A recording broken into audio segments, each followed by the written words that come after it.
అండి. అందరూ ఎలా ఉన్నారు? ఇదేంటి ఖాళీ ప్లేట్ చూపిస్తున్నా అనుకుంటున్నారా? ఇప్పటికే కొంచెం వెరైటీ టిఫిన్ ట్రై చేశానండి.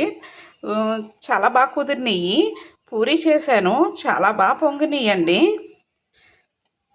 ఎలా చేయాలనేది మా లాంగ్ వీడియోలో పెట్టానండి. చిన్న చిన్న టిప్స్ ఫాలో అవుతే ఈ పూరీలు చాలా సాఫ్ట్‌గా బాగా పొంగుతాయండి. దీనికి కాంబినేషన్ నేను కర్ణాటక స్పెషల్ సికండి చేశానండి. ఇక్కడ చాలా ఫేమస్ ఈ కాంబినేషన్ రెండూని. మన ఆంధ్ర వాళ్ళకి తెలియకపోవచ్చు. చాలా బాగుంటుంది. నేను ఫస్ట్ టైం చూసినప్పుడు ఇదేంటి ఇలా కూడా తింటారా అని అనిపించింది నాకు. కానీ తిన్నాక చాలా బాగా అనిపించిందండి. ఒకసారి ట్రై చేయండి. చాలా బాగా కుదిరింది. చాలా పూరీలు కూడా చాలా బాగా పొంగినాయండి. ఇది ఎలా సికండి ఎలా చేయాలి, పూరీలు ఎలా చేయాలనేది మా లాంగ్ వీడియోలో పెట్టానండి. చూడండి. Thank you. ఈ వీడియో కనుక మీకు నచ్చినట్టయితే లైక్, షేర్ అండ్ సబ్స్క్రైబ్.